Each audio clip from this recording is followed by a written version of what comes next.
En la Biblia se dice que fue una época oscura de la historia del mundo. Dios solo veía maldad y corrupción. Era muy dudoso que la humanidad siguiera existiendo. El cuento de Noé y del diluvio es uno de los más bonitos del Antiguo Testamento. Se han presentado pruebas científicas que demuestran un fondo veraz. Pero muchos especialistas cuestionan esas pruebas. ¿Se llegó a dar un diluvio tan poderoso como para erradicar toda vida en la Tierra? ¿Es posible que queden restos del arca de Noé? ¿Qué importancia tiene el monte Ararat y por qué le interesa tanto a la CIA? ¿Nos acercará la tecnología de vanguardia a solucionar los misterios de Noé y su diluvio?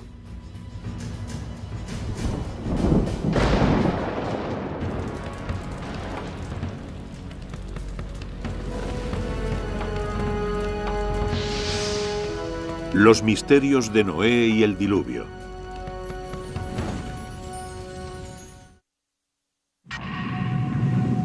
A lo largo de la historia de la humanidad han surgido numerosas historias sobre inundaciones cataclísmicas que se llevaban a la humanidad por delante.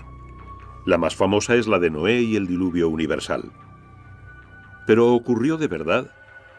¿Y puede la ciencia aportar pruebas que lo demuestren?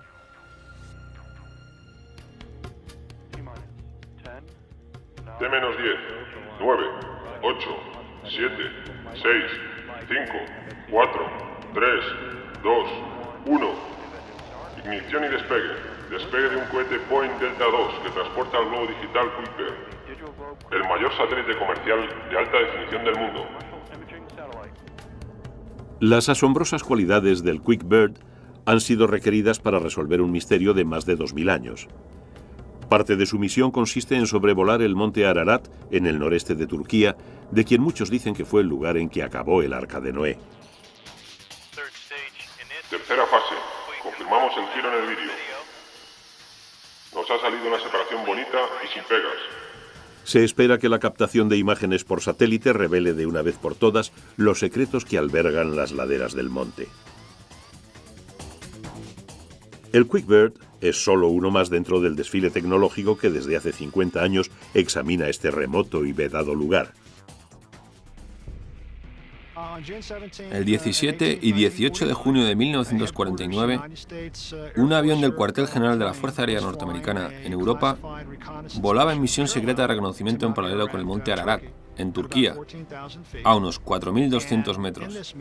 En el curso de esa misión captaron una enorme anomalía que sobresalía como saliendo del hielo. Es muy rectangular, muy ancha y presenta unos puntos negros simétricos. Hay puntos simétricos en esta anomalía, que muy bien pudieran ser cuevas o algo más interesante. Las fotos de 1949 se tomaron al principio de la Guerra Fría. Aunque su intención era localizar posiciones militares soviéticas, la cámara del B-29 captó inesperadamente una gigantesca anomalía que sobresalía del casquete de hielo del monte Ararat a unos 4.700 metros. Hubo infinitos rumores por todo Washington sobre si la CIA estaba investigando el caso de la llamada anomalía del Ararat. En los siguientes 20 años se siguieron tomando fotos de la anomalía desde aviones y desde satélites. Todas se clasificaron alto secreto. Sin embargo, la CIA nunca ha reconocido oficialmente la existencia de tal anomalía. El monte Ararat está en el más remoto rincón oriental de Turquía, justo al lado de Azerbaiyán, Armenia e Irán. Desde el punto de vista geoestratégico, no es buen barrio. La antigua Unión Soviética queda a unos 18 kilómetros y tienes a Irán a 29 kilómetros. De modo que el monte Ararat ha sido una zona militar restringida en los últimos 50 años. El monte Ararat en sí mismo alcanza los 5.200 metros, por lo que es un pico muy impresionante, muy ancho. En términos de volumen, puede que sea una de las montañas más grandes de la Tierra. Dada la altitud de la montaña, se producen todo tipo de variaciones climáticas según se asciende. Está recubierta de nieve la mayor parte del año, a veces con numerosas capas de hielo. Al pasar los años, se van formando capas de hielo una sobre otra, de modo que buena parte del hielo está formado por capas de hielo que se han ido depositando. Observarán que hay muchas nubes en esa zona. Es una característica bastante permanente. El clima del monte Ararat es muy difícil de determinar y ha sido otra de las características que han impedido que expediciones a gran escala visitaran la zona. A pesar de las brutales condiciones, algunos han arriesgado sus vidas por saber qué había en la montaña. En el 275 a.C., el historiador Berosus declaró que había un barco en la cima del Ararat. Incluso en el siglo XIII, el muy viajado Marco Polo afirmó que había visto el arca de Noé allí mismo. Muchos otros siguieron sus pasos. ¿Por qué se pone la gente a buscar algo? Quiero decir, ¿por qué limitarnos al arca? También hay gente que busca el grial. Hay quienes buscan la Vera Cruz. A la gente le encanta tener algo tangible en lo que puedan poner la mano.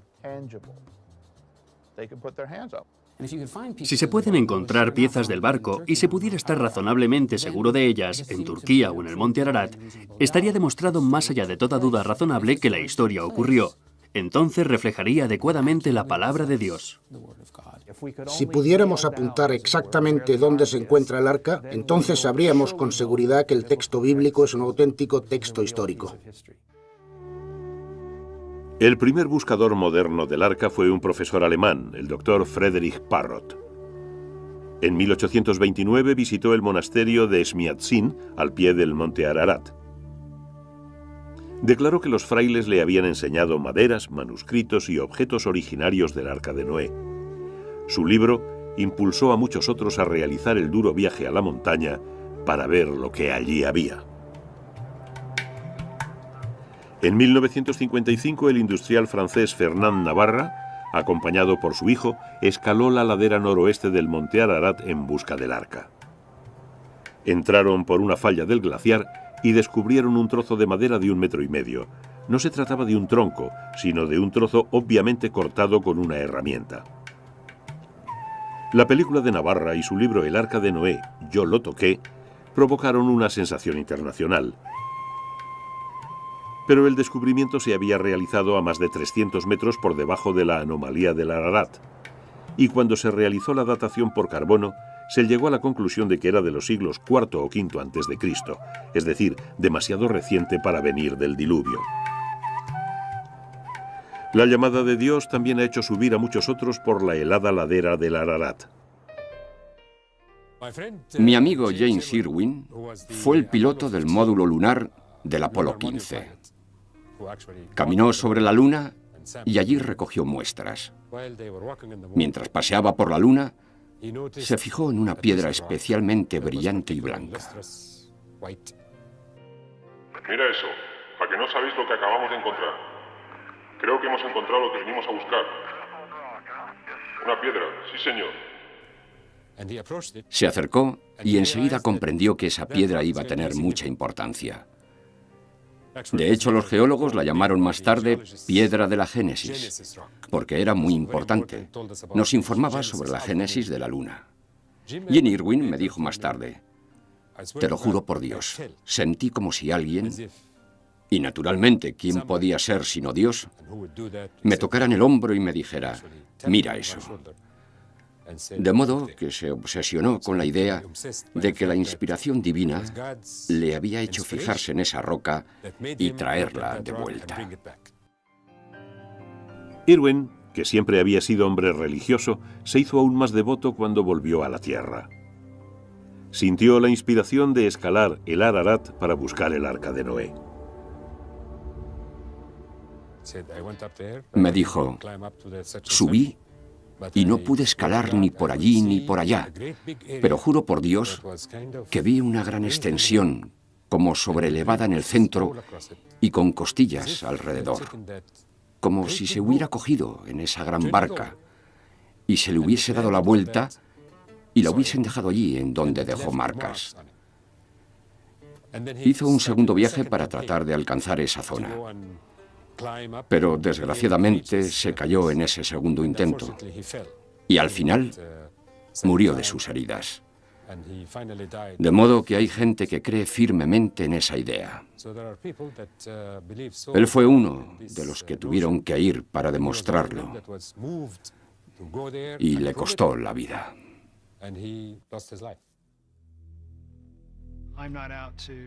Yo no pretendo reivindicar, demostrar o no demostrar nada en absoluto a propósito del cuento de Noé. Lo que me fascina y me intriga es que nuestros servicios de espionaje se hayan interesado tanto por esta anomalía. Y es que es muy misteriosa. ¿Qué es la anomalía del Ararat? ¿Una formación natural de rocas? ¿Un avión estrellado? ¿Una antigua fortaleza? ¿O, como mucha gente cree, una antigua nave? ¿Podría ser una parte del arca original? ¿O podrá demostrar lo contrario la tecnología del siglo XXI?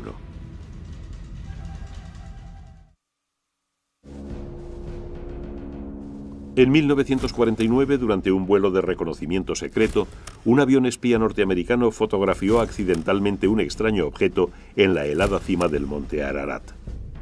Las fotografías de la denominada anomalía del Ararat fueron inmediatamente clasificadas como alto secreto. Durante años, el profesor de Derecho Porcher Taylor ha luchado para que se hicieran públicas. Cuando yo era cadete en la Academia Militar de West Point, circuló por los pasillos un informe no oficial, supuestamente de la CIA, según el cual uno de nuestros pájaros estratosféricos había hecho un vuelo de reconocimiento por el corredor turco-soviético. Y lo que vieron eran como 3 planchas curvadas o estructuras que sobresalían unos 10 metros de la nieve y que parecían formar, o al intérprete fotográfico le pareció que formaban, la proa de un barco. Este informe, mucho más basado en rumores que en hechos, disparó una larga y ardua investigación para descubrir la auténtica naturaleza de la anomalía del Ararat. Mis conversaciones, tanto oficiales como no oficiales, con miembros del espionaje fueron muy fascinantes, muy sinceras y muy intrigantes. En respuesta a mi petición, según la Ley de Libertad de Información, el Servicio de Información de la Defensa me entregó 5 imágenes en 1995. Las fotos 2, 4, 5, 6 y 23 de aquella misión en concreto. El Dr. Farouk es uno de los más eminentes geólogos del mundo. Trabaja en la Universidad de Boston y dirige el muy prestigioso Centro de Sensores Remotos. Tuvo la amabilidad de unirse a mi proyecto cuando le pedí concretamente que actuara como analista de imágenes independiente y racional. Las fotos de la Fuerza Aérea eran cualquier cosa menos claras.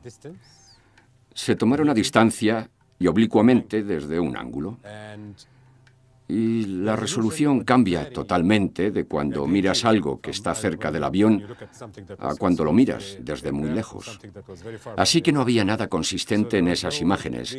Había una tomada desde un lado, otra desde otro, pero no se tomaron al mismo tiempo, con el sol en el mismo sitio, y ni siquiera sabemos qué día o a qué hora se tomaron. De modo que no se podía deducir nada de las sombras y eran totalmente insostenibles, por decirlo así. Dado que era imposible llegar a alguna conclusión con las fotos de 1949, se encargó a Space Imaging, una empresa radicada en Denver, que fotografiara la anomalía del Ararat desde su satélite Iconos, el primer satélite comercial de alta resolución, 1 metro, del mundo. Con este tipo de resolución, aeropuertos, edificios de viviendas e incluso las pirámides pueden verse claramente. Las imágenes de satélite te permiten mirar grandes extensiones de terreno al mismo tiempo y tratar de comprender su naturaleza espacial, la relación espacial entre esos objetos. También te permite diseminar los resultados, distribuir las imágenes a un montón de gente, de modo que muchos ojos se fijen en ellas. Muchos investigadores diferentes pueden dar su opinión, mientras que las expediciones tienden a centrarse en 1 o 2 individuos. Hasta que se lanzó el Iconos, ningún satélite tenía la capacidad de captar el punto concreto del monte Ararat. Pero en octubre de 1999 y de nuevo en agosto y septiembre de 2000, Iconos tomó varias imágenes de la anomalía del Ararat. El área en la que nos vamos a concentrar principalmente es esta de aquí, y vamos a fijarnos concretamente en este detalle al que llamamos el pico del pájaro. Es una zona en la que no parece que haya mucho volumen de nieves eternas. Parece una zona de roca expuesta, que desde el aire parece una cabeza de pájaro. Es lo que hemos estado utilizando como principal punto de orientación para localizar la anomalía del Ararat.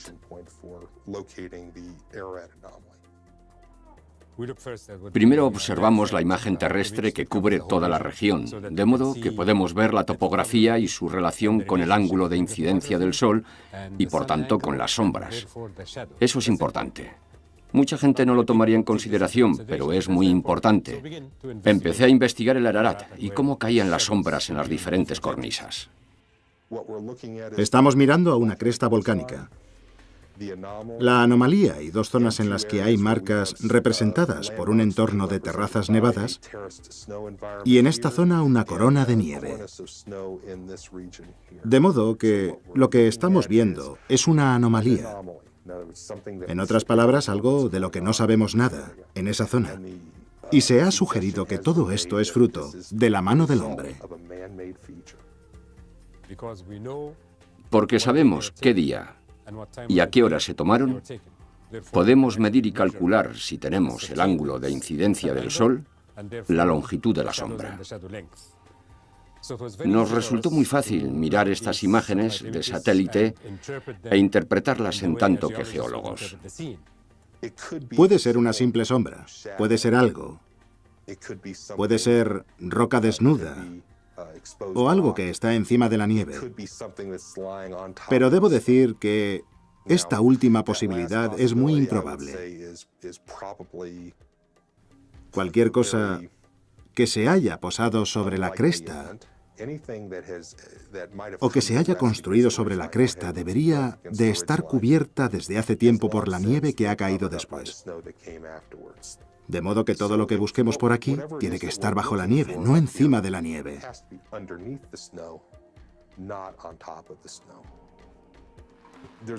Solo se pueden encontrar dos tipos de materias ahí arriba: rocas o madera. Si miramos estas puntas de aquí y las insertamos en el contexto del Arca de Noé, podríamos decir que se trata de mástiles, es decir, elementos del barco que se han roto.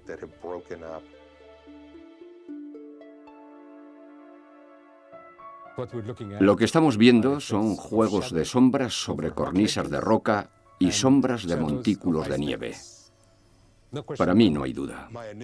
Mi primera impresión, es decir, si alguien me apuntase a la cabeza con una pistola y me dijese que tomara una decisión de inmediato, es que probablemente son de origen natural.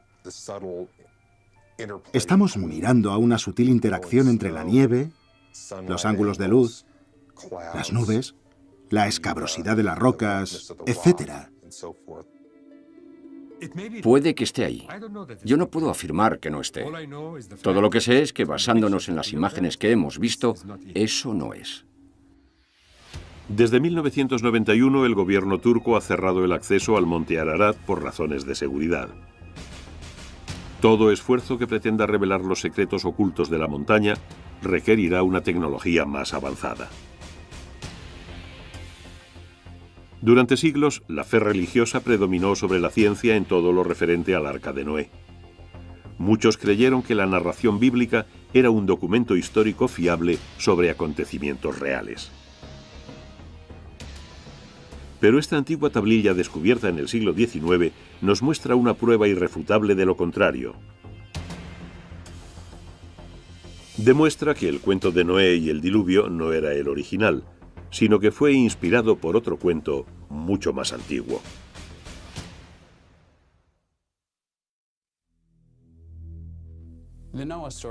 El cuento de Noé contiene todos los elementos principales del folclore: una amenaza contra la humanidad, el sentido de la precariedad de la vida, peligro y la posibilidad de relacionarse con lo numérico, es decir, con lo divino. Este cuento bíblico sobre el mal, el castigo, la supervivencia y el renacimiento se ha convertido en un elemento esencial de la historia sagrada de la civilización occidental. Los que consideran que se trata de una verdad literal creen que se trata de un informe sobre cómo toda vida estuvo a punto de desaparecer de la faz de la Tierra. El cuento de Noé es intenso pero corto.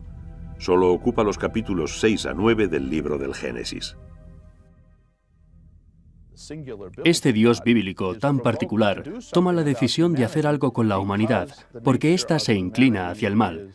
Y si nos queda alguna duda al respecto, basta con leerse el capítulo 8. Es la continuación inmediata de otros dos cuentos igualmente famosos.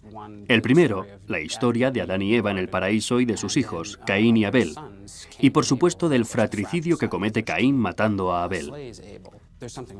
Hay algo malo, algo profundamente perverso en la naturaleza humana. ¿Cuáles son las consecuencias de ello y cómo eliminarlo? La Biblia insiste mucho en que esa divinidad no es arbitraria. No es que decida matar a la gente y destruir el medio ambiente porque se levante un día con el pie izquierdo o por mero sadismo. Las historias bíblicas se esfuerzan mucho por demostrar que Dios fue provocado. Y decide salvar a lo que podríamos considerar lo mejorcito de una mala tropa. Noé resulta ser un buen tipo para ser humano. Ya me entiende. Entonces le dice a Noé que construya el arca. A lo largo del tiempo, infinitos artistas han intentado plasmar la impresionante nave de Noé. Quizá la visualización más vívida sea la de un alemán llamado Kircher. Sus dibujos, realizados en 1675, son tan detallados, tan concretos, que es como si hubiera estado allí para presenciar la botadura. En cuanto el arca se terminó, Noé introdujo en ella una pareja de cada especie. Lo que está en juego es la vida humana y la vida de los animales, y el objeto que va a mantenerlas es, por supuesto, una barca. Ahí están los dos motivos principales, el barco y el conjunto de la vida.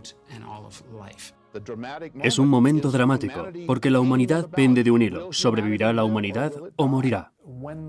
Al principio del diluvio, se abren las puertas del cielo y las aguas empiezan a caer.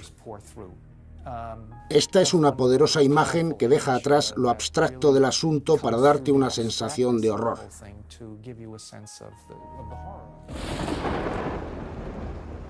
La Biblia dice que pereció toda carne y todo lo que pulula sobre la tierra.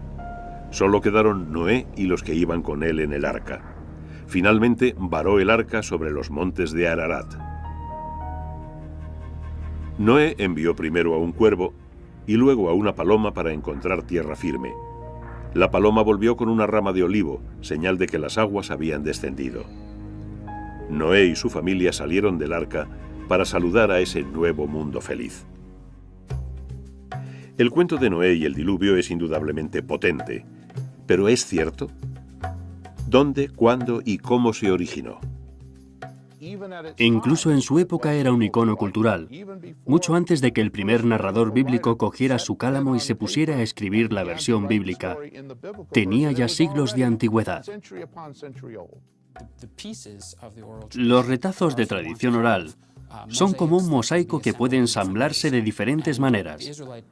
La cultura hebrea los recibió de otras culturas orientales y finalmente los cristalizó, por decirlo así. Ordenó el mosaico en una nueva configuración acorde con su propia tradición. ¿Cómo se comunicaba la gente? Está claro que tuvieron que comunicarse hablando unos con otros.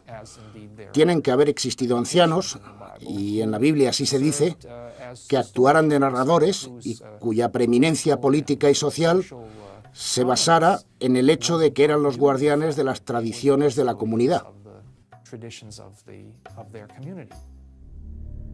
Las primitivas historias de la Biblia se fueron transmitiendo de generación en generación durante miles de años antes de que fueran puestas por escrito alrededor de 1200 a.C. Curiosamente, en el texto escrito aparecen numerosas repeticiones e incoherencias. Por ejemplo, en el Génesis 7, versículo 12 se dice: «Estuvo descargando lluvia sobre la tierra 40 días y 40 noches». Pero el versículo 24 afirma: «Las aguas inundaron la tierra por espacio de 150 días». ¿Por qué nadie se dio cuenta y lo corrigió? Está claro que no fue el resultado del esfuerzo de una persona que se sentó a escribir desde el versículo primero hasta el final.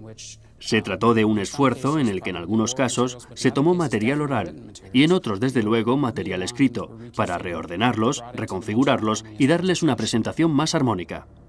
La mayoría de los especialistas señalan la presencia de dos narraciones diferentes y parcialmente incoherentes en la historia de Noé. La fuente Y o yavística, la más antigua, y fechable alrededor del 1200 a.C., cuando las tribus de Israel se asentaron en lo que luego fue la tierra de Israel. Y la fuente S o sacerdotal, probablemente escrita después del 586 a.C., cuando los judíos fueron deportados a Babilonia. Lo que leemos actualmente en la Biblia de los Hebreos o Antiguo Testamento es una combinación, un esfuerzo por reunir las dos fuentes, Y y S, de modo que cuando se lee la historia se encuentran aparentes contradicciones. Es como si hubieran tomado Y y S y las hubieran barajado como cartas. Por un lado está Y y por el otro S. Las juntaron y tenemos, por ejemplo, 3 frases de Y y luego 3 frases de S, y así sucesivamente.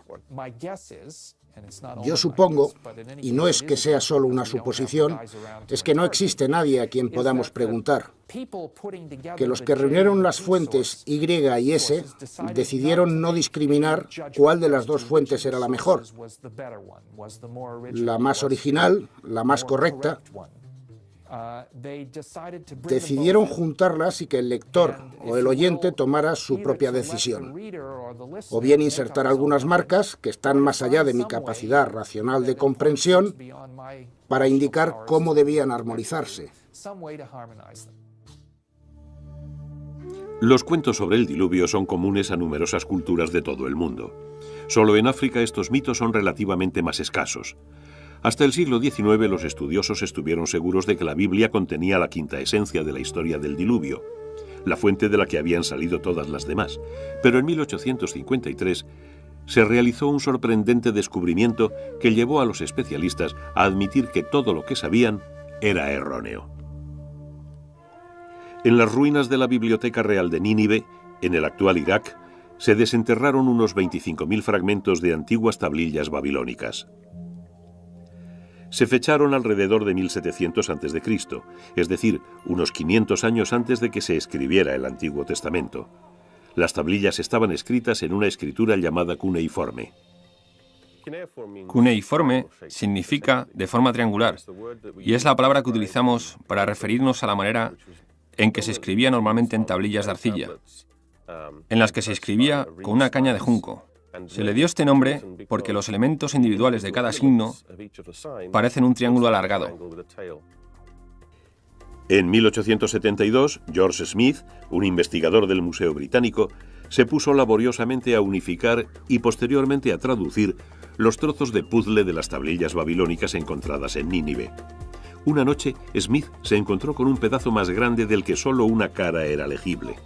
Quedó asombrado al leer la historia de un hombre que construyó un arca para huir de una inundación devastadora, que montó a bordo animales de todo tipo y que envió pájaros para comprobar si las aguas habían descendido.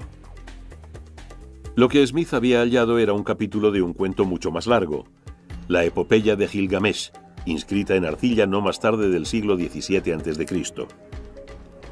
Publicó su descubrimiento el 3 de diciembre de 1872 en una reunión de la Sociedad de Arqueología Bíblica de Londres. Al leer y descifrar todo ello, el efecto tanto en el individuo que leía como en el público fue fenomenal, porque aquí por primera vez, y prácticamente al pie de la letra, se encontraba la confirmación de que las historias contenidas en la Biblia también existían fuera de ella. La epopeya de Gilgamesh no fue la única narración mesopotámica sobre el diluvio descubierta por los arqueólogos. Otra historia, la sumeria, está fechada alrededor de 1800 a.C. Una tercera, la epopeya de Atrahasis, se inscribió en arcilla alrededor de 1700 a.C., pero en realidad es mucho más antigua. Todas estas historias cuentan cómo el mundo sufrió tal superpoblación de seres humanos que estos se volvieron demasiado ruidosos y los dioses no pudieron dormir. Para acabar con el ruido decidieron destruir la humanidad. Si se lee el cuento tal y como está escrito y no te informan de dónde proviene, sin duda se diría que viene de la Biblia. Es que es casi idéntico, es muy sorprendente.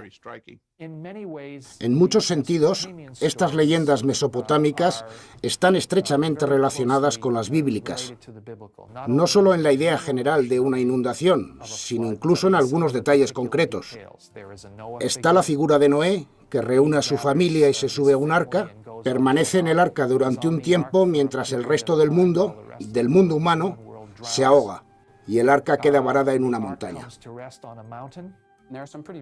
Hay algunos asombrosos puntos de contacto entre las dos que indican que no pudieron darse accidentalmente. Dependen de una fuente común o de una tercera tradición que ha pasado a ambas. Los parecidos son tan estrechos en términos de estructura general, de estructura episódica. Por ejemplo, el hecho de mandar pájaros para buscar tierra firme. Esto sucede en el relato bíblico y en el cuneiforme. Me resulta imposible concebir una situación en la que estos dos cuentos surgieran de manera independiente. Claro que esto plantea un par de preguntas adicionales. ¿Cuál fue el primero, el mesopotámico o el bíblico? Lo que está muy claro a propósito de las historias mesopotámicas, en particular la de Atrahasis, es que dos de sus versiones pueden fecharse muy precisamente, o con una precisión relativa a principios del segundo milenio antes de Cristo, de modo que no hay duda de que la tradición literaria mesopotámica que incluye estos dos relatos del diluvio es muy anterior a la hebrea. Ahí está el humo del disparo. Con esto hemos descubierto un material mesopotámico, del que sabemos que es mucho más antiguo que la versión bíblica. ¿Historias de diluvio cientos de años, si no miles, anteriores a la Biblia? ¿Cómo es posible? No hay duda de que esas historias están ahí, presentes en tablillas reales y legibles. Y no hay duda de que los pueblos cananeos y luego los israelitas conocían esas historias y sabían que eran buenas, es decir, que abordaban problemas fundamentales. La otra posibilidad en cuanto al Génesis es que fuera una historia incluida en las tradiciones del Génesis durante el exilio, cuando los judíos residían en Babilonia, e indudablemente tenía que haber gente entre ellos que conociera bien la cultura cuneiforme. La existencia de no uno, sino de 4 mitos sobre el diluvio hizo que muchos especialistas pensaran en la posibilidad de que se diera una inundación real sobre la que se basaron los cuentos. ¿Pero existió un gigantesco diluvio? ¿Y puede la ciencia demostrarlo?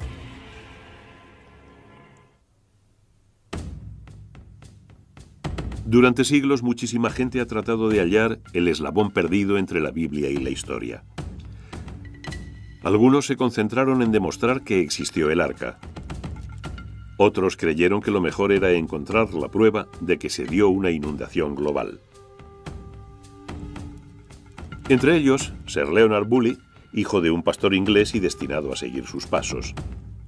En 1922 empezó a excavar en la antigua ciudad de Ur, antigua capital de Mesopotamia, situada actualmente en un rincón perdido de Irak. En 1929, Bully realizó un hallazgo inesperado. Empezó a excavar en las ruinas de un túmulo de Ur y abrió un espacio hasta unos 15 metros por debajo de la superficie del túmulo. En ese espacio abierto vio la oportunidad perfecta de investigar los primeros periodos de la historia de Ur. Atravesó varios estratos de periodos de ocupación. Entonces, llegó a una capa más espesa de suelo estéril. No había nada. Ningún resto de ocupación humana. Bully atravesó la capa estéril y llegó hasta los estratos inferiores, que al igual que los superiores mostraban rastros de ocupación humana. La capa de suelo estéril era la prueba de que alguna catástrofe había obligado a los habitantes de Ur a abandonarla por un espacio de tiempo indeterminado. Llamó a varios de sus trabajadores, a varios de sus colaboradores, entre ellos a Max Mallowan, que luego se casó con Agatha Christie, y les preguntó qué pensaban que podía significar. No pudieron responderle nada. Y luego apareció su mujer, Catherine, un personaje muy interesante que Agatha Christie convirtió en víctima de asesinato en Muerte en Mesopotamia. Y Catherine dijo inmediatamente: está claro, fue el diluvio universal. Bully era un maestro de las relaciones públicas e informó al Times de Londres de inmediato. La noticia de que se habían descubierto nuevas pruebas de la existencia del diluvio de Noé se difundió a toda velocidad. Bully volvió a Inglaterra convertido en una celebridad. Trajo con él cajas de arena y de sedimentos del denominado estrato del diluvio, que luego vendió a un público enceguecido para financiar más excavaciones. Bully fue muy alabado por el significado de su descubrimiento. No creo que se mantuviera durante mucho tiempo, y en realidad no estoy seguro de que el propio Bully se lo creyera. Pero era un consumado artista de las relaciones públicas, y de una forma en que ningún investigador de campo lo había sido hasta entonces. Logró volver a enganchar al público con las excavaciones de Ur. Podría ser que en el mejor de los casos se hubiera descubierto una inundación local o regional, pero de ninguna manera una porción de cataclismo universal, como el que indican las historias mesopotámicas y bíblicas.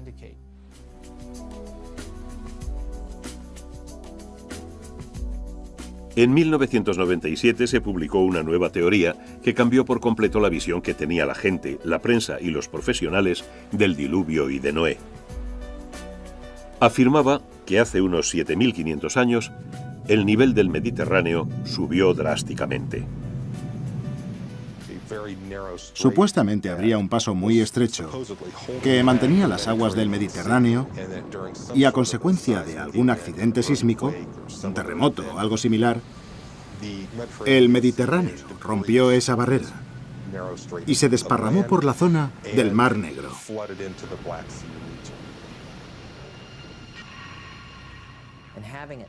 Al romperse, todo se derrumbó y el agua se desparramó por la zona derrumbada. Imaginemos una situación como la de las cataratas del Niágara, pero 10 veces más grande, con un gigantesco flujo de agua inundando el Mar Negro.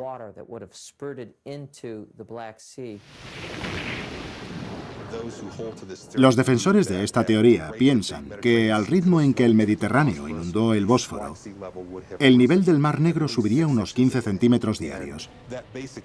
Eso significa básicamente que cualquier asentamiento que existiera en la actual zona del Mar Negro quedaría anegado casi de la noche a la mañana. Tuvo que darse una pérdida de vidas masiva. Y eso habría sido considerado como un acto de Dios por la gente que vivía en esa época. Tuvo que afectar drásticamente a la ecología de la zona, porque está claro que se dio un cambio radical, de un lago de agua dulce a una ecología de agua salada. Eso tuvo que cambiarlo todo. Y probablemente no volvió a sentarse nadie alrededor del Mar Negro durante 1000 años después de la inundación. De modo que fuera una inundación lenta o rápida, lo importante es que cambió por completo la manera de vivir de la gente asentada alrededor del Mar Negro. Posteriormente se añadió que los supervivientes del Mar Negro se desplazarían hacia el norte y el oeste, hacia lo que ahora es Europa, hacia el este, es decir, hacia China, y hacia el sur, hacia Mesopotamia, llevando consigo recuerdos de un diluvio devastador. Si el Mar Negro sufrió una inundación cataclísmica tal y como proponen, tiene que quedar un paisaje sumergido ahí abajo. Gracias a los robots, podemos bajar y echar un vistazo en esa zona. Y lo que encontramos es realmente increíble. Encontramos una línea de playa. Encontramos la antigua costa, con varias colinas y lo que parecen ser lechos de ríos. Encontramos un paisaje completo. Eso le dio credibilidad a la idea de que ocurrió algo que pudo haber inspirado la historia del Arca de Noé. En realidad no tengo nada en contra, desde el punto de vista geológico o geomorfológico, de la inundación del Mar Negro. Creo que el problema surge al vincular esta inundación del Mar Negro con los mitos del diluvio, tal y como se cuentan en el sur de Mesopotamia o en la Biblia. ¿Hubo una diáspora de gente desde el Mar Negro al sur de Mesopotamia? No veo ninguna prueba de ello en la arqueología del sur de Mesopotamia. Uno de los elementos presentes en la investigación sobre el Mar Negro es que en realidad el mundo del Mar Negro es muy diferente al mundo del Oriente Próximo antiguo, y tanto los documentos bíblicos como los cuneiformes que describen la inundación son documentos de Oriente Próximo. De hecho, parten de un modelo diferente y son quizá la prueba de que el Mar Negro no fue el lugar donde se dio la inundación bíblica. Durante miles de años, la gente creyó que el cuento de Noé y el diluvio universal eran, al mismo tiempo, producto de la inspiración divina y un hecho real. Pero hasta la fecha, las pruebas científicas y arqueológicas no sostienen tal afirmación. Y sin embargo, la gente sigue creyendo. La Biblia es un documento complejo que combina la alegoría con el simbolismo y la historia. Pero en cuanto a Noé, el diluvio y el arca, ¿puede considerarse fiable? La búsqueda de una prueba de una inundación tan devastadora que dividiese los tiempos en un antes y un después ha quitado el sueño a muchos estudiosos y científicos. Pero esta búsqueda permanente se ha basado en detalles proporcionados por el libro del Génesis. Los cuentos de la Biblia se transmitieron originalmente en arameo, se escribieron en hebreo y se acabaron traduciendo al griego y al inglés. Este largo proceso ha servido para realzar los misterios de Noé y el diluvio. ¿Es verdaderamente una historia sobre gente y acontecimientos reales? Cualquier acontecimiento real e histórico que pueda ocultarse tras estas historias está tan profundamente enterrado en el pasado, incluso contando desde el tiempo en que los escritores bíblicos realizaban su trabajo, que es muy difícil hablar de estas historias como historia del diluvio. El peso de las pruebas de las propias historias indica que se trata de cuentos narrados con razones diferentes a las de informar sobre lo que ocurrió en determinado momento. La gente que escribió este cuento no lo escribió meramente por entretener y contar una bonita historia sobre Noé. Tenían un proyecto grandioso y serio. Trataban de definir quiénes eran. Trataban de definir quién era su Dios. En cuanto al diluvio, si se pretende considerarlo históricamente, hay que considerarlo así en otro sentido. Concretamente, hay que fijarse en qué nos dice sobre la visión del mundo, sobre la mentalidad de los escritores que transmitieron la historia. Es más, si usted prefiere, un texto sobre ellos mismos que sobre el diluvio. Hoy en día, la mayoría de los estudiosos concuerdan en que los autores de la Biblia hebrea trataban de realizar una afirmación teológica, que emplearon muy libremente las metáforas y el simbolismo y que no intentaban que sus datos sobre un diluvio universal fueran tomados como una verdad literal. La historia sobre la inundación de Noé no nos llega como un testimonio documental sobre un acontecimiento concreto. Es más bien una reflexión, aunque con gran cantidad de detalles, sobre el pasado, pero no por ello deja de ser una reflexión. Para mí es muy probable que existiera una inundación global y cataclísmica, o que hubiera un superviviente elegido, o que todo ello sea algo más que una serie de bonitos e interesantes datos sobre la relación de la humanidad con el agua y con los dioses. Cuando la gente habla de inundaciones globales, sobre todo en los tiempos antiguos, está hablando de inundaciones que cubrieron la tierra que conocía. En este caso, una pequeña porción de África del Norte y una pequeña porción de Oriente Próximo, porque eso era el mundo para ellos. De modo que nunca tuvieron la intención de decir que todas las tierras del globo fueran cubiertas por el agua. Yo diría que los mitos del diluvio son tan solo parte de la vida de Mesopotamia del Sur. Y sí, Es posible que la gente que imaginó y escribió estos cuentos pensara en una inundación concreta del pasado particularmente desastrosa, pero probablemente sufrían inundaciones todos los años. No creo en absoluto que una de estas inundaciones fuera la que se convirtió en leyenda, para ser transmitida, transmitida y transmitida, hasta acabar en el Génesis 6:9. No sé cuándo se originó verdaderamente la historia del diluvio, pero no hay duda de que es algo muy antiguo en la memoria del ser humano. ¿Cuándo ocurrió exactamente? Nadie lo sabe. ¿Qué acontecimiento hizo surgir esa idea? Nadie lo sabe realmente. Hay gente que sugiere determinadas teorías, pero ninguna puede demostrarse. Tan poderosa es la historia de Noé que tan pronto como fue llevada al papel, la gente ya se puso a buscar el arca. ¿Dónde buscar? Los datos bíblicos indican una montaña o un área montañosa, denominada Ararat, en la que Noé varó su arca. De hecho, el Antiguo Testamento no nombra ninguna montaña en concreto.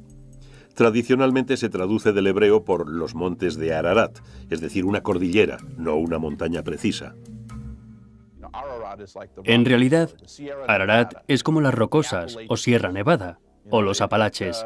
Indica algo, pero no es exactamente lo que podríamos llamar una guía segura que nos diga dónde encalló el maldito trasto. Nunca se ha escrito en ningún lugar que el monte Ararat sea el lugar en el que Noé varó el arca. Se percibía así porque es un pico muy alto. Es el único pico de los alrededores. El resto del terreno no ofrece características singulares salvo ese gigantesco y bien conservado pico. Y si se inundaba algo a su alrededor, está claro que el pico sería lo único en sobresalir, por decirlo así. Yo no me peleo con la gente que quiere ir allí y buscar el arca. Estoy totalmente convencido de que no la encontrarán. El instinto siempre está ahí. Quieres echarle mano. Tocar algo que esperas, sea un vínculo con un mundo que por naturaleza no es muy remoto. Creo que es un impulso natural, pero es que a veces nuestra propia pasión por buscar nuestro pasado remoto nos impide encontrarlo.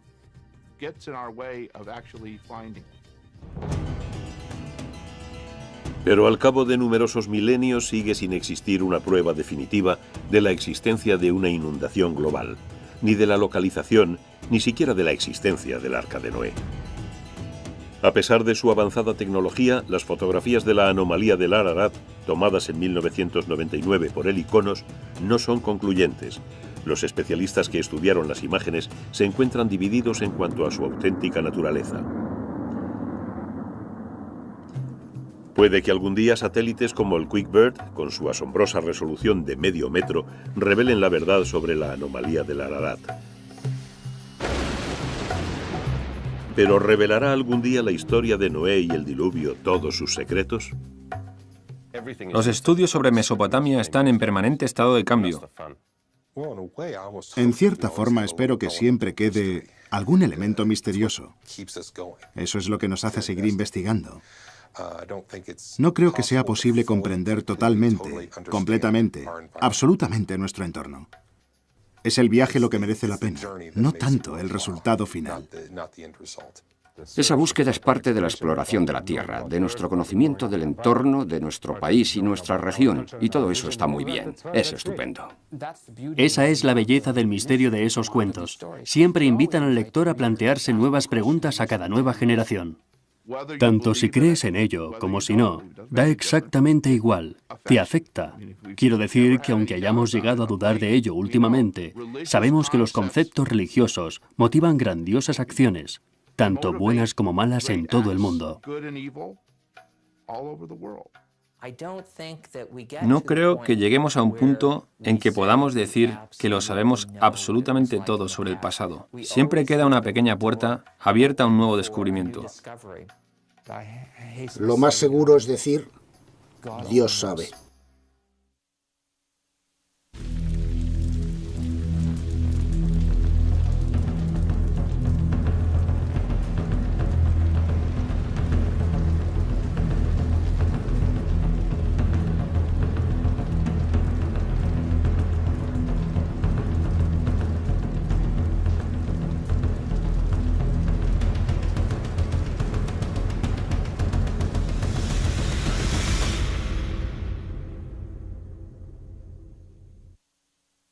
imágenes. Se tomaron a distancia y oblicuamente desde un ángulo. Y la resolución cambia totalmente de cuando miras algo que está cerca del avión a cuando lo miras desde muy lejos. Así que no había nada consistente en esas imágenes. Había una tomada desde un lado, otra desde otro, pero no se tomaron al mismo tiempo, con el sol en el mismo sitio, y ni siquiera sabemos qué día o a qué hora se tomaron. De modo que no se podía deducir nada de las sombras y eran totalmente insostenibles, por decirlo así. Dado que era imposible llegar a alguna conclusión con las fotos de 1949, se encargó a Space Imaging, una empresa radicada en Denver, que fotografiara la anomalía del Ararat desde su satélite Iconos, el primer satélite comercial de alta resolución, 1 metro, del mundo.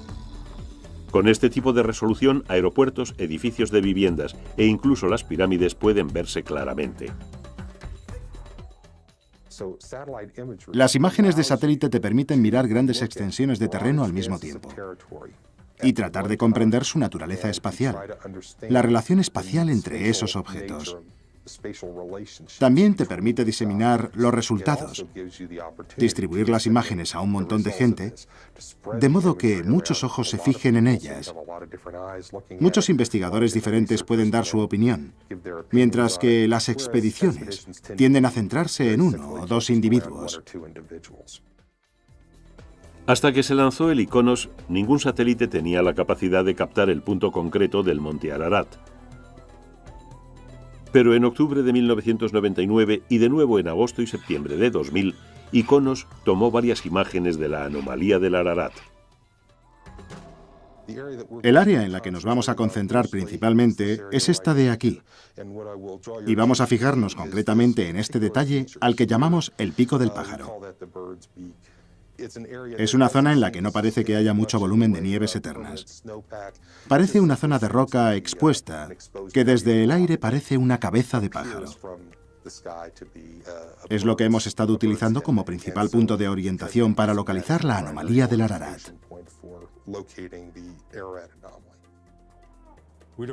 Primero observamos la imagen terrestre que cubre toda la región, de modo que podemos ver la topografía y su relación con el ángulo de incidencia del Sol y, por tanto, con las sombras. Eso es importante. Mucha gente no lo tomaría en consideración, pero es muy importante. Empecé a investigar el Ararat y cómo caían las sombras en las diferentes cornisas. Estamos mirando a una cresta volcánica. La anomalía y dos zonas en las que hay marcas representadas por un entorno de terrazas nevadas, y en esta zona Ararat fueron inmediatamente clasificadas como alto secreto.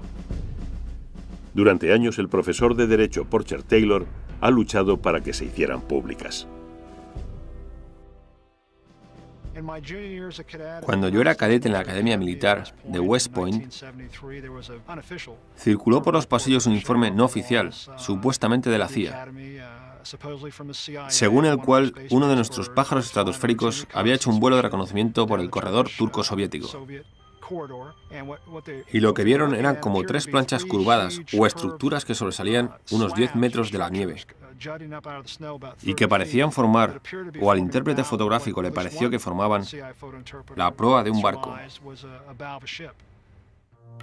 Este informe, mucho más basado en rumores que en hechos, disparó una larga y ardua investigación para descubrir la auténtica naturaleza de la anomalía del Ararat. Mis conversaciones, tanto oficiales como no oficiales, con miembros del espionaje fueron muy fascinantes, muy sinceras y muy intrigantes. En respuesta a mi petición, según la Ley de Libertad de Información, el Servicio de Información de la Defensa me entregó 5 imágenes en 1995. Las fotos 2, 4, 5, 6 y 23 de aquella misión en concreto. El Dr. Farouk es uno de los más eminentes geólogos del mundo. Trabaja en la Universidad de Boston y dirige el muy prestigioso Centro de Sensores Remotos. Tuvo la amabilidad de unirse a mi proyecto cuando le pedí concretamente que actuara como analista de imágenes independiente y racional. Las fotos de la Fuerza Aérea eran cualquier cosa menos claras. Se tomaron a distancia y oblicuamente desde un ángulo. Y la resolución cambia totalmente de cuando miras algo que está cerca del avión a cuando lo miras desde muy lejos. Así que no había nada consistente en esas imágenes. Había una tomada desde un lado, otra desde otro, pero no se tomaron al mismo tiempo, con el sol en el mismo sitio, y ni siquiera sabemos qué día o a qué hora se tomaron. De modo que no se podía deducir nada de las sombras y eran totalmente insostenibles, por decirlo así. Dado que era imposible llegar a alguna conclusión con las fotos de 1949, se encargó a Space Imaging, una empresa radicada en Denver, que fotografiara la anomalía del Ararat desde su satélite Iconos, el primer satélite comercial de alta resolución, 1 metro, del mundo. Con este tipo de resolución, aeropuertos, edificios de viviendas e incluso las pirámides pueden verse claramente. Las imágenes de satélite te permiten mirar grandes extensiones de terreno al mismo tiempo y tratar de comprender su En 1972, George Smith, un investigador del Museo Británico, se puso laboriosamente a unificar y posteriormente a traducir los trozos de puzzle de las tablillas babilónicas encontradas en Nínive. Una noche, Smith se encontró con un pedazo más grande del que solo una cara era legible. Quedó asombrado al leer la historia de un hombre que construyó un arca para huir de una inundación devastadora, que montó a bordo animales de todo tipo y que envió pájaros para comprobar si las aguas habían descendido. Lo que Smith había hallado era un capítulo de un cuento mucho más largo, la epopeya de Gilgamesh, inscrita en arcilla no más tarde del siglo XVII a.C. Publicó su descubrimiento el 3 de diciembre de 1872 en una reunión de la Sociedad de Arqueología Bíblica de Londres. Al leer y descifrar todo ello, el efecto tanto en el individuo que leía como en el público fue fenomenal. Porque aquí por primera vez, y prácticamente al pie de la letra, se encontraba la confirmación de que las historias contenidas en la Biblia también existían fuera de ella. La epopeya de Gilgamesh no fue la única narración mesopotámica sobre el diluvio descubierta por los arqueólogos. Otra historia, la sumeria, está fechada alrededor de 1800 a.C. Una tercera, la epopeya de Atrahasis, se inscribió en arcilla alrededor de 1700 a.C., pero en realidad es mucho más antigua. Todas estas historias cuentan cómo el mundo sufrió tal superpoblación de seres humanos que estos se volvieron demasiado ruidosos y los dioses no pudieron dormir. Para acabar con el ruido decidieron destruir la humanidad. Si se lee el cuento tal y como está escrito y no te informan de dónde proviene, sin duda se diría que viene de la Biblia. Es que es casi idéntico, es muy sorprendente. En muchos sentidos, estas leyendas mesopotámicas están estrechamente relacionadas con las bíblicas, no solo en la idea general de una inundación, sino incluso en algunos detalles concretos. Está la figura de Noé, que reúne a su familia y se sube a un arca, permanece en el arca durante un tiempo mientras el resto del mundo humano, se ahoga y el arca queda varada en una montaña. Hay algunos asombrosos puntos de contacto entre las dos que indican que no pudieron darse accidentalmente. Dependen de una fuente común o de una tercera tradición que ha pasado a ambas. Los parecidos son tan estrechos en términos de estructura general, de estructura episódica. Por ejemplo, el hecho de mandar pájaros para buscar tierra firme. Esto sucede en el relato bíblico y en el cuneiforme. Porque sabemos qué día y a qué hora se tomaron, podemos medir y calcular, si tenemos el ángulo de incidencia del Sol, la longitud de la sombra. Nos resultó muy fácil mirar estas imágenes de satélite e interpretarlas en tanto que geólogos. Puede ser una simple sombra, puede ser algo, puede ser roca desnuda o algo que está encima de la nieve. Pero debo decir que esta última posibilidad es muy improbable. Cualquier cosa que se haya posado sobre la cresta o que se haya construido sobre la cresta debería de estar cubierta desde hace tiempo por la nieve que ha caído después. De modo que todo lo que busquemos por aquí tiene que estar bajo la nieve, no encima de la nieve.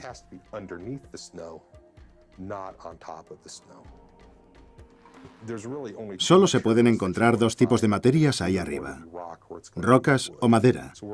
Si miramos estas puntas de aquí y las insertamos en el contexto del Arca de Noé, podríamos decir que se trata de mástiles, es decir, elementos del barco que se han roto.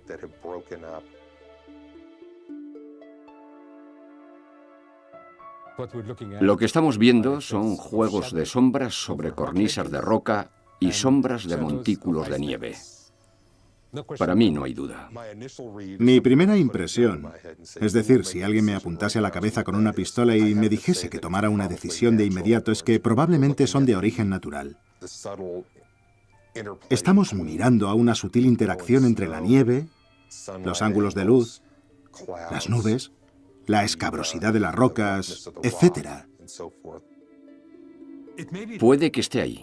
Yo no puedo afirmar que no esté. Todo lo que sé es que, basándonos en las imágenes que hemos visto, eso no es. Desde 1991, el gobierno turco ha cerrado el acceso al monte Ararat por razones de seguridad. Todo esfuerzo que pretenda revelar los secretos ocultos de la montaña requerirá una tecnología más avanzada. Durante siglos, la fe religiosa predominó sobre la ciencia en todo lo referente al Arca de Noé. Muchos creyeron que la narración bíblica era un documento histórico fiable sobre acontecimientos reales. Pero esta antigua tablilla descubierta en el siglo XIX nos muestra una prueba irrefutable de lo contrario. Demuestra que el cuento de Noé y el diluvio no era el original, sino que fue inspirado por otro cuento mucho más antiguo. Indica algo, pero no es exactamente lo que podríamos llamar una guía segura que nos diga dónde encalló el maldito trasto. Nunca se ha escrito en ningún lugar que el monte Ararat sea el lugar en el que Noé varó el arca. Se percibía así porque es un pico muy alto. Es el único pico de los alrededores. El resto del terreno no ofrece características singulares salvo ese gigantesco y bien conservado pico. Y si se inundaba algo a su alrededor, está claro que el pico sería lo único en sobresalir, por decirlo así. Yo no me peleo con la gente que quiere ir allí y buscar el arca. Estoy totalmente convencido de que no la encontrarán. El instinto siempre está ahí. Quieres echarle mano. Tocar algo que esperas, sea un vínculo con un mundo que por naturaleza no es muy remoto. Creo que es un impulso natural, pero es que a veces nuestra propia pasión por buscar nuestro pasado remoto nos impide encontrarlo.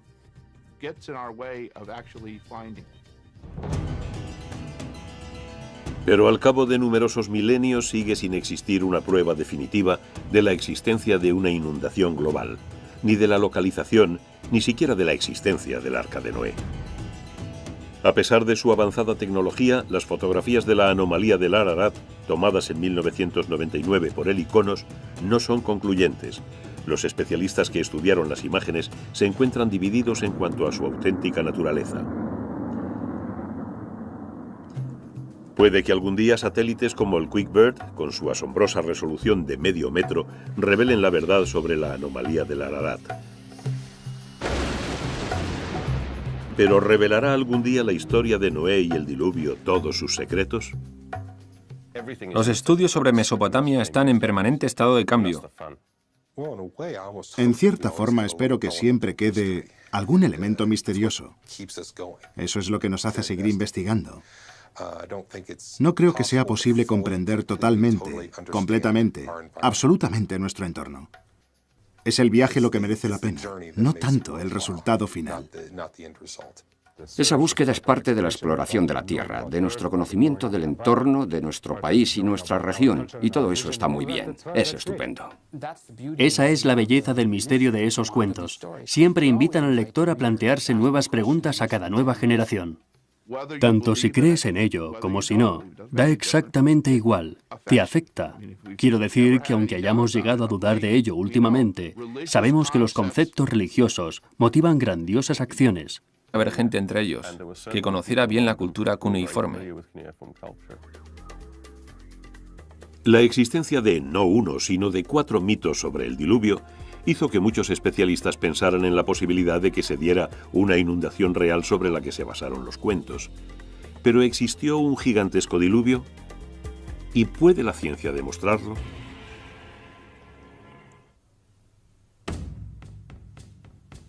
Durante siglos, muchísima gente ha tratado de hallar el eslabón perdido entre la Biblia y la historia. Algunos se concentraron en demostrar que existió el arca. Otros creyeron que lo mejor era encontrar la prueba de que se dio una inundación global. Entre ellos, Sir Leonard Bully, hijo de un pastor inglés y destinado a seguir sus pasos. En 1922 empezó a excavar en la antigua ciudad de Ur, antigua capital de Mesopotamia, situada actualmente en un rincón perdido de Irak. En 1929, Bully realizó un hallazgo inesperado. Empezó a excavar en las ruinas de un túmulo de Ur y abrió un espacio hasta unos 15 metros por debajo de la superficie del túmulo. En ese espacio abierto vio la oportunidad perfecta de investigar los primeros periodos de la historia de Ur. Atravesó varios estratos de periodos de ocupación. Entonces, llegó a una capa más espesa de suelo estéril. No había nada. Ningún resto de ocupación humana.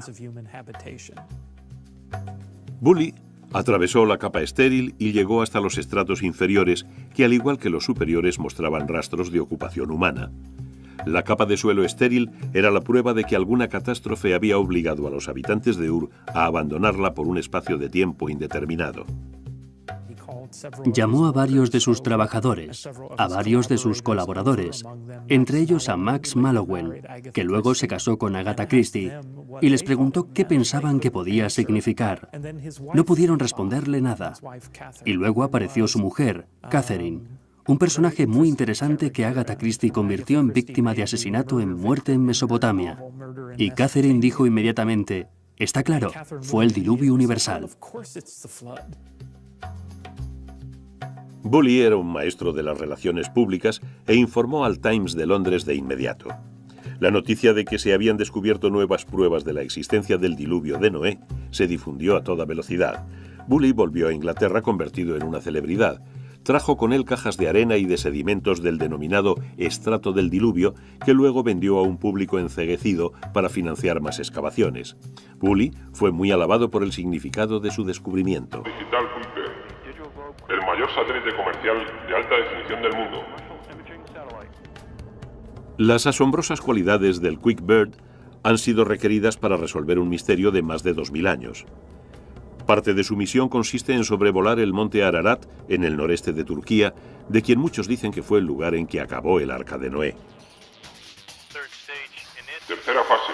Confirmamos el giro en el vídeo. Nos ha salido una separación bonita y sin pegas. Se espera que la captación de imágenes por satélite revele de una vez por todas los secretos que albergan las laderas del monte.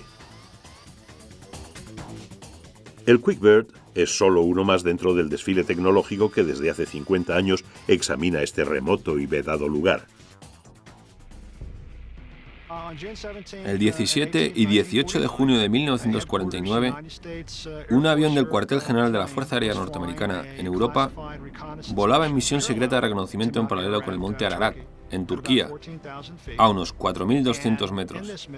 En el curso de esa misión captaron una enorme anomalía que sobresalía como saliendo del hielo. Es muy rectangular, muy ancha y presenta unos puntos negros simétricos. Hay puntos simétricos en esta anomalía, que muy bien pudieran ser cuevas o algo más interesante. Las fotos de 1949 se tomaron al principio de la Guerra Fría. Aunque su intención era localizar posiciones militares soviéticas, la cámara del B-29 captó inesperadamente una gigantesca anomalía que sobresalía del casquete de hielo del monte Ararat a unos 4.700 metros. Hubo infinitos rumores por todo Washington sobre si la CIA estaba investigando el caso de la llamada anomalía del Ararat. En los siguientes 20 años se siguieron tomando fotos de la anomalía desde aviones y desde satélites. Todas se clasificaron alto secreto. Sin embargo, la CIA nunca ha reconocido oficialmente la existencia de tal anomalía. El monte Ararat está en el más remoto rincón oriental de Turquía, justo al lado de Azerbaiyán, Armenia e Irán. Desde el punto de vista geoestratégico, no es buen barrio. La antigua Unión Soviética queda a unos 18 kilómetros y tienes a Irán a 29 kilómetros. De modo que el monte Ararat ha sido una zona militar restringida en los últimos 50 años. El monte Ararat en sí mismo alcanza los 5.200 metros, por lo que es un pico muy impresionante, muy ancho. En términos de volumen, puede que sea una de las montañas más grandes de la Tierra. Dada la altitud de la montaña, se producen todo tipo de variaciones climáticas según se asciende. Está recubierta de nieve la mayor parte del año. Para realzar los misterios de Noé y el diluvio. ¿Es verdaderamente una historia sobre gente y acontecimientos reales? Cualquier acontecimiento real e histórico que pueda ocultarse tras estas historias está tan profundamente enterrado en el pasado, incluso contando desde el tiempo en que los escritores bíblicos realizaban su trabajo, que es muy difícil hablar de estas historias como historia del diluvio. El peso de las pruebas de las propias historias indica que se trata de cuentos narrados con razones diferentes a las de informar sobre lo que ocurrió en determinado momento. La gente que escribió este cuento no lo escribió meramente por entretener y contar una bonita historia sobre Noé. Tenían un proyecto grandioso y serio. Trataban de definir quiénes eran. Trataban de definir quién era su Dios. En cuanto al diluvio, si se pretende considerarlo históricamente, hay que considerarlo así en otro sentido. Concretamente, hay que fijarse en qué nos dice sobre la visión del mundo, sobre la mentalidad de los escritores que transmitieron la historia. Es más, si usted prefiere, un texto sobre ellos mismos que sobre el diluvio. Hoy en día, la mayoría de los estudiosos concuerdan en que los autores de la Biblia hebrea trataban de realizar una afirmación teológica, que emplearon muy libremente las metáforas y el simbolismo y que no intentaban que sus datos sobre un diluvio universal fueran tomados como una verdad literal. La historia sobre la inundación de Noé no nos llega como un testimonio documental sobre un acontecimiento concreto. Es más bien una reflexión, aunque con gran cantidad de detalles, sobre el pasado, pero no por ello deja de ser una reflexión. Para mí es muy probable que existiera una inundación global y cataclísmica, o que hubiera un superviviente elegido, o que todo ello sea algo más que una serie de bonitos e interesantes datos sobre la relación de la humanidad con el agua y con los dioses. Cuando la gente habla de inundaciones globales, sobre todo en los tiempos antiguos, está hablando de inundaciones que cubrieron la tierra que conocía. En este caso, una pequeña porción de África del Norte y una pequeña porción de Oriente Próximo, porque eso era el mundo para ellos. De modo que nunca tuvieron la intención de decir que todas las tierras del globo fueran cubiertas por el agua. Yo diría que los mitos del diluvio son tan solo parte de la vida de Mesopotamia del Sur. Y sí, es posible que la gente que imaginó y escribió estos cuentos pensara en una inundación concreta del pasado particularmente desastrosa, pero probablemente son de origen natural. Estamos mirando a una sutil interacción entre la nieve, los ángulos de luz, las nubes, la escabrosidad de las rocas, etc. Puede que esté ahí. Yo no puedo afirmar que no esté. Todo lo que sé es que basándonos en las imágenes que hemos visto, eso no es. Desde 1991 el gobierno turco ha cerrado el acceso al monte Ararat por razones de seguridad. Todo esfuerzo que pretenda revelar los secretos ocultos de la montaña requerirá una tecnología más avanzada. Durante siglos, la fe religiosa predominó sobre la ciencia en todo lo referente al Arca de Noé. Muchos creyeron que la narración bíblica era un documento histórico fiable sobre acontecimientos reales. Pero esta antigua tablilla descubierta en el siglo XIX nos muestra una prueba irrefutable de lo contrario. Demuestra que el cuento de Noé y el diluvio no era el original, sino que fue inspirado por otro cuento mucho más antiguo.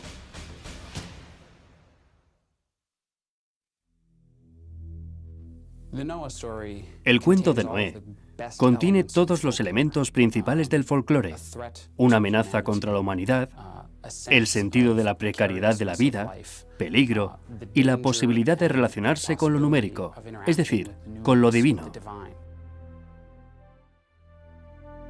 Este cuento bíblico sobre el mal, el castigo, la supervivencia y el renacimiento se ha convertido en un elemento esencial de la historia sagrada de la civilización occidental.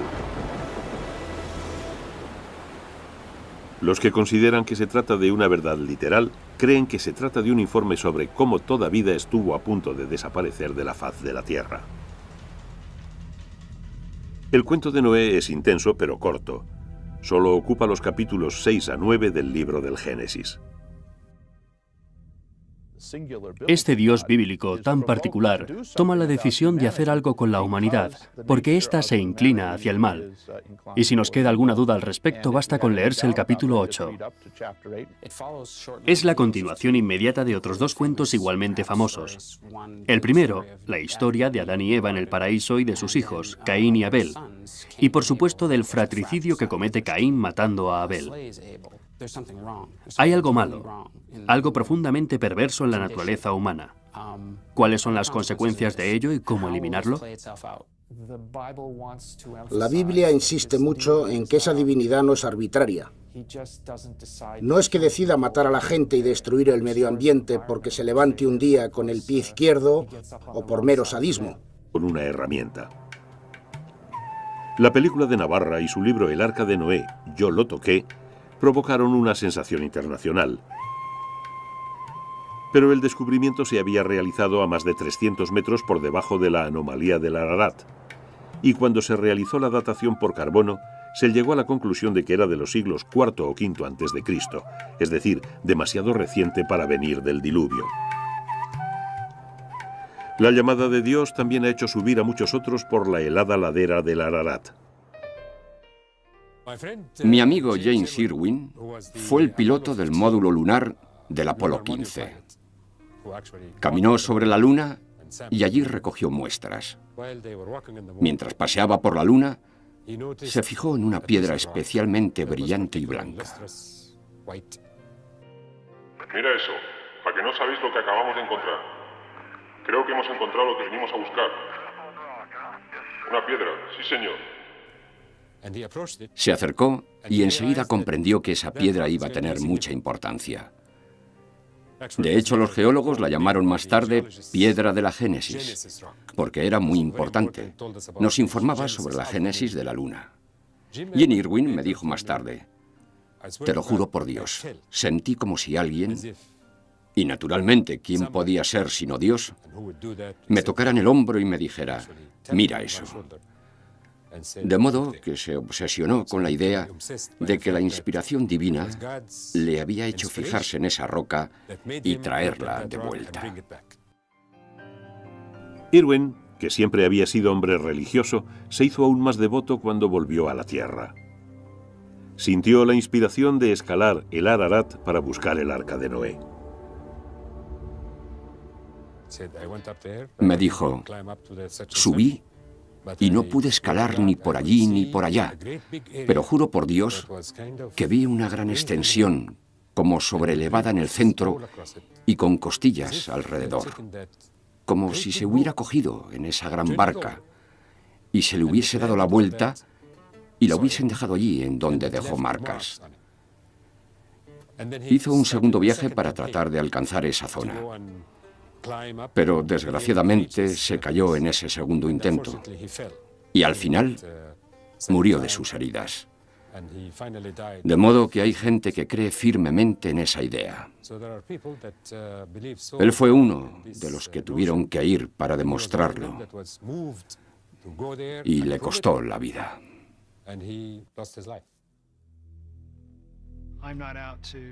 Yo no pretendo reivindicar, demostrar o no demostrar nada en absoluto a propósito del cuento de Noé. Trata de investigar los primeros periodos de la historia de Ur. Atravesó varios estratos de periodos de ocupación. Entonces, llegó a una capa más espesa de suelo estéril. No había nada. Ningún resto de ocupación humana. Bully atravesó la capa estéril y llegó hasta los estratos inferiores, que al igual que los superiores mostraban rastros de ocupación humana. La capa de suelo estéril era la prueba de que alguna catástrofe había obligado a los habitantes de Ur a abandonarla por un espacio de tiempo indeterminado. Llamó a varios de sus trabajadores, a varios de sus colaboradores, entre ellos a Max Mallowan, que luego se casó con Agatha Christie, y les preguntó qué pensaban que podía significar. No pudieron responderle nada. Y luego apareció su mujer, Catherine, un personaje muy interesante que Agatha Christie convirtió en víctima de asesinato en Muerte en Mesopotamia. Y Catherine dijo inmediatamente, está claro, fue el diluvio universal. Bully era un maestro de las relaciones públicas e informó al Times de Londres de inmediato. La noticia de que se habían descubierto nuevas pruebas de la existencia del diluvio de Noé se difundió a toda velocidad. Bully volvió a Inglaterra convertido en una celebridad. Trajo con él cajas de arena y de sedimentos del denominado estrato del diluvio, que luego vendió a un público enceguecido para financiar más excavaciones. Bully fue muy alabado por el significado de su descubrimiento. No creo que se mantuviera durante mucho tiempo, y en realidad no estoy seguro de que el propio Bully se lo creyera.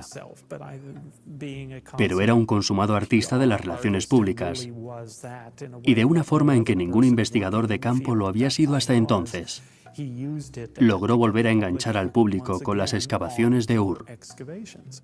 Podría ser que en el mejor de los casos hubiera descubierto una inundación local o regional, pero de ninguna manera una porción de cataclismo universal, como el que indican las historias mesopotámicas y bíblicas.